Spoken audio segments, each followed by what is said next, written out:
రోజులాగా ఇవాళ కూడా ముగ్గేస్తూ కనిపిస్తుంది అనుకున్నా. ఏమైంది ఈ అమ్మాయికి? అంత ప్రొద్దున్నే లేచి జాగింగ్కి వెళ్ళి రౌండ్స్ కంప్లీట్ అయినా కాకుండా తను ముగ్గేస్తుంటే చూడాలనే కదా గ్రౌండ్స్ నుండి ఇంటికి వచ్చేది. ఈరోజు ఎందుకని ముగ్గు వేయడానికి రాలేదు? ఒంట్లో ఏమైనా సరిగా లేదా? పోనీ ఇప్పుడైనా చూసి వెళ్ళిపోదామంటే రోజు ఈ టైంకి బయటకు వచ్చేస్తుంది. 30 నిమిషాల నుండి మెట్లపైనే దాక్కొని కూర్చున్నా, అయినా రాదేంటో.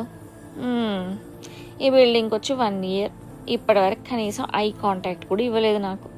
నేనేదో ఫీల్ అయిపోయి రోజుకొకసారైనా తనని చూడాలని తప్పించిపోతుంటా.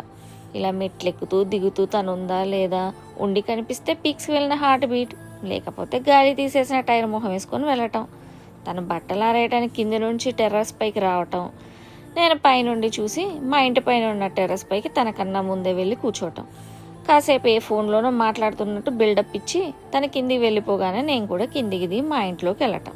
ఇంకా ఎన్నాళ్ళు ఇలా? నిన్న తను ముగ్గేస్తుంటే నా గుండె ఆ ముగ్గులోనే జరిపింది. అక్కడే ఆగిపోతే కూడా తల పైకెత్తి ఎవరని కూడా చూడలే, దూరం నుండి చూసుకొని హ్యాపీ అయిపోవడమే.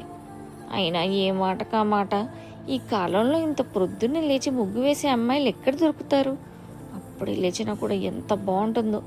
తన పనిలో తను ఉంటుంది, కానీ మనల్ని కన్నెత్తి కూడా చూడదే అమ్మాయి.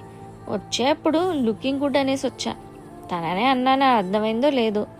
ఈ రోజైతే అమ్మాయి దర్శనం కూడా అవ్వలేదు. ఇంకా ఏం చేస్తుందో ఏమో. అమ్మో, చాలా టైం అయింది, వెళ్ళిపోయి ఉంటాడు ఈ పాటికి.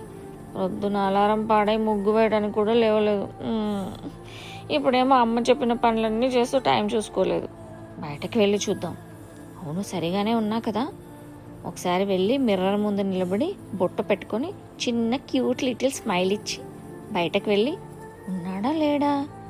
తన ఇంటి ముందు నుండి తన పైన ఉన్న దీపక్ ఫ్లోర్ వైపు తల ఎత్తి చూసి వస్తున్నాడు షూ సౌండ్. ఏమీ తెలియనట్లు వెనక్కి గుమ్మం దగ్గరికి వచ్చి అప్పుడే బయటకు వస్తున్నట్లు ఒక కాలు బయటకి ఇంకో కాలు ఇంట్లోకి పెట్టి నిలబడుతుంది. ఇందాక అర్చన బయటకు వచ్చినప్పుడు ఆయన కాళ్ళ పట్టీల శబ్దం విని తను వచ్చినట్టుంది బయటకని తాను కూర్చున్న మెట్ట మీద నుండి లేచి నిలబడి కిందికి దిగుతుంటాడు. ఓరకంటితో దీపక్ని చూస్తూ ఉంటుంది. దీపక్ అదే టైంలో అర్చనను చూస్తాడు. ఇద్దరి కళ్ళు కలుస్తాయి. చిన్నగా నవ్వుతాడు దీపక్. తనకు తెలియకుండానే అర్చన కూడా నవ్వుతుంది. దీపక్ మెట్లు దిగి కిందికి వెళ్ళిపోతాడు.